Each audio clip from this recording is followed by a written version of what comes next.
സ്നേഹമായാലും ശത്രുതയായാലും മനസ്സിൽ നിന്നാകുമ്പോ അതിന് ശക്തി കൂടുതലായിരിക്കും. ശത്രുതയോ? നിനക്കിവിടെ ആരോടെ ശത്രുത? അല്ലെങ്കിലും നീ ഇവിടെ വലിഞ്ഞു കയറി താമസിക്കുന്നത് എന്തോ മനസ്സിൽ കണ്ടിട്ടാണെന്ന് എനിക്ക് പലപ്പോഴും തോന്നിയിട്ടുണ്ട്. എടി, അതൊക്കെ അവളുടെ വെറും ഡ്രാമയല്ലേടി. നമ്മളെയൊക്കെ വെറുതെ കാണിക്കാനും പറ്റിക്കാനുള്ള ഡ്രാമ. അങ്ങനെയല്ല.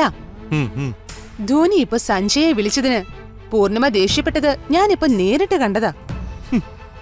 ഓ, എന്നിട്ട്? ആ, അത് മാത്രമല്ല, ഫോൺ ചെയ്ത് കൊടുത്തു പറഞ്ഞ് ആ ദുർഗയോട് പൂർണിമ ദേഷ്യപ്പെടുകയും ചെയ്തു. കേട്ടിട്ടുണ്ട്, കണ്ടിട്ടുമുണ്ട്. എടി, അത് പൂർണിമയുടെ വെറും നാടകം മാത്രമാ. അതുകൊണ്ട് നീ അവളെ അങ്ങനെ കണ്ണടച്ച് വിശ്വസിക്കണ്ട. അങ്ങനെയല്ല, ആ പെരുമാറ്റം അഭിനയമാണെന്ന് എനിക്ക് തോന്നുന്നില്ല. എടി നീരജ, ഇപ്പൊ അവൾക്കുള്ള ഈ അകൽച്ചയ്ക്കും ദേഷ്യത്തിനുള്ള കാരണം ആരാ? ആ താരയാ. താരയും സഞ്ജയുമായിട്ടുള്ള സൗഹൃദം പൂർണിമയ്ക്ക് തീരെ ഇഷ്ടപ്പെടുന്നില്ല. ആ അതെ, ഫോണില് താരയെ കണ്ടപ്പോഴാ പൂർണിമയ്ക്ക് കലി കയറിയത്. ഇല്ലേ? അതാണ്. നീ ഒരു കാര്യം ഓർത്തു നോക്കിയേ. പൂർണിമയുടെ മനസ്സിൽ സഞ്ജയ്ക്ക് സ്ഥാനം ഇല്ലെങ്കിൽ പിന്നെന്തിനാ താരയുമായിട്ടുള്ള സഞ്ജയുടെ അടുപ്പം പൂർണിമയ്ക്ക് ദേഷ്യം തോന്നിപ്പിക്കുന്നത്? ശരിയാണല്ലോ. ആ എടി, അതാണ് ഞാൻ പറഞ്ഞത്. അവളുടെ മനസ്സിലെ ഇപ്പോഴും സഞ്ജയുടെ നല്ല സ്നേഹമുണ്ട്. പക്ഷേ നമ്മൾ ഇപ്പൊ ഒന്ന് വിചാരിച്ച അത് സഞ്ജയടുത്തുള്ള വൈരാഗ്യമാക്കി മാറ്റാൻ സാധിക്കും. എങ്ങനെ? ആ,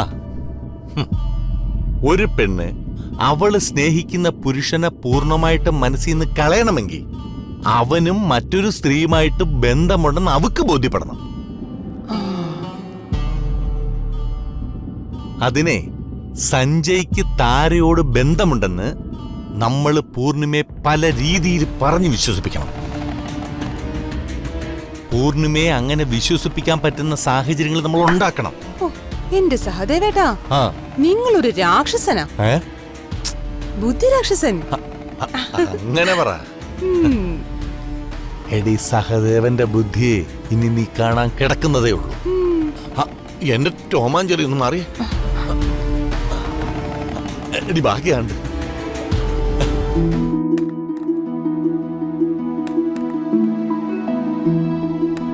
മതി. അക്ഷിതേ, അക്ഷിത നമ്മളെ ആ കറിഞ്ഞെടുത്ത്.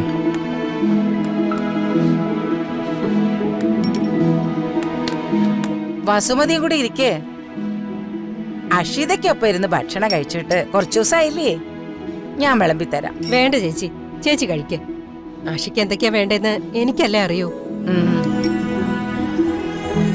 ഞാൻ കഴിച്ചോളാം അമ്മേ. അമ്മയും കൂടി ഇരിക്കെ.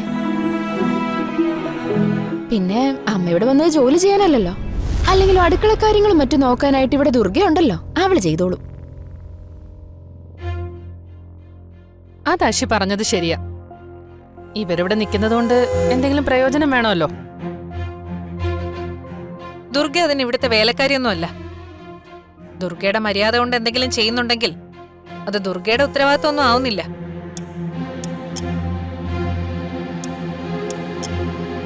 ജോലി ചെയ്യുന്നതിന് എനിക്ക് മടിയൊന്നുമില്ല. ഇതും എന്റെ വീടായി തന്നെയാണ് ഞാൻ കാണുന്നത്. അങ്ങനെ വേണം മോളെ. ഏതായാലും ഇന്നത്തെ കറികൾക്കൊക്കെ വളരെ നല്ല ടേസ്റ്റ് ഉണ്ട്. പിന്നെ അതെ, ദുർഗ വന്നതിന് ശേഷം വീട്ടിലെ ഭക്ഷണത്തിനൊക്കെ ഒരു പ്രത്യേക രുചിയാ. അതെ, ദുർഗമോള് ഭക്ഷണം ഉണ്ടാക്കുന്നത് അവളുടെ സ്നേഹം കൂടി ചേർത്തിട്ടാ, അല്ലേ മോളെ? ഇതിപ്പോ ഇത്ര കാര്യാക്കാൻ എന്താ ഇരിക്കുന്നേ? പിന്നെ ഒരു കാര്യം ശരിയാ, ഒരു പാചകക്കാരിക്ക് വേണ്ട മിനിമം രുചിയൊക്കെ ഇവളുടെ ഭക്ഷണത്തിലുണ്ട്. അങ്ങനെ പറയരുത്. ഒരാൾ സ്നേഹത്തോടുണ്ടാക്കുന്ന ഭക്ഷണത്തിന് ഒരു പ്രത്യേക രുചി തന്നെ ആയിരിക്കും, അല്ലേ ദുർഗെ?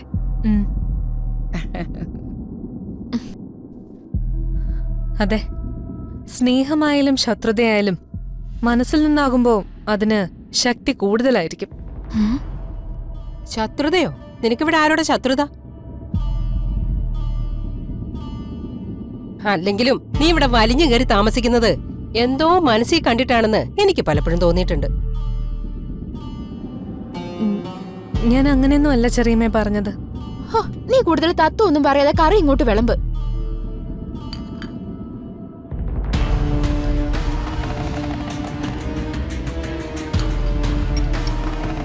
മതി.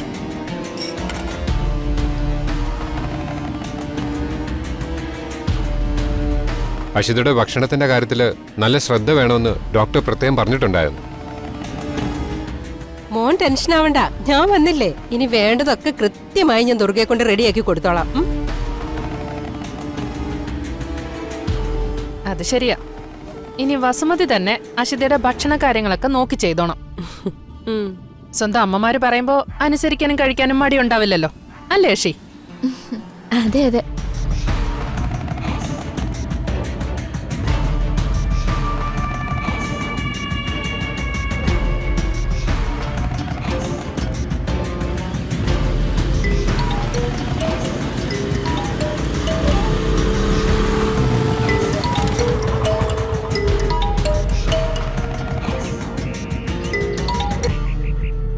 ഹലോ.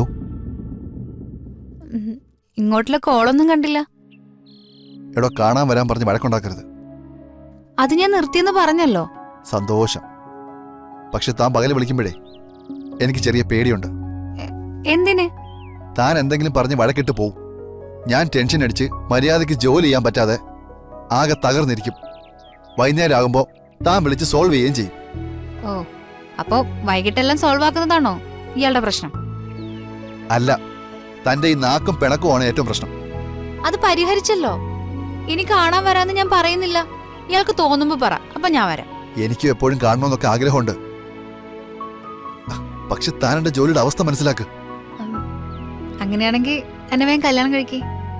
അത് വീട്ടിലെ കാര്യങ്ങൾ ഞാൻ പറഞ്ഞില്ലേ. എന്റെ ചേച്ചിയുടെ പ്രോബ്ലം സോൾവ് ആക്കിയിട്ട് കല്യാണം കഴിക്കാന്ന വീട്ടിൽ സംസാരം. ഓക്കെ, സമ്മതിച്ചു. ഒരു എൻഗേജ്മെന്റ് നടത്തി വെക്കാലോ. അല്ലെങ്കിൽ ഒരു മോതിരം മാറ്റമെങ്കിലും പോട്ടെ. അറ്റ്ലീസ്റ്റ് ഒന്ന് എന്റെ വീട്ടിൽ ഒന്ന് പെണ്ണ് ചോദിക്കേ, എന്നെ കാണാൻ വരെ എന്തെങ്കിലും ഒരു മൂമെന്റ് അഖിലിന്റെ ഭാഗത്തുനിന്നുണ്ടായാ ഞാൻ ഓക്കെയാണ്.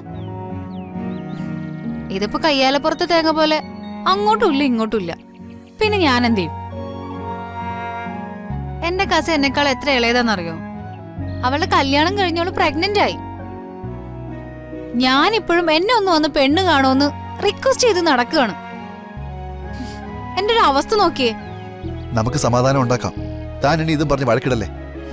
ഞാനൊരു വഴക്കിനുമില്ലേ. ഞാൻ കാരണം ആർക്കൊരു സമാധാനക്കുറവ് ഉണ്ടാവണ്ട. ഞാൻ എപ്പോഴും വിളിക്കുമ്പോ ആത്മാർത്ഥമായിട്ട് ആഗ്രഹിക്കുന്നത് ഇന്ന് തന്നോട് വഴക്കിടരുതെന്നാ.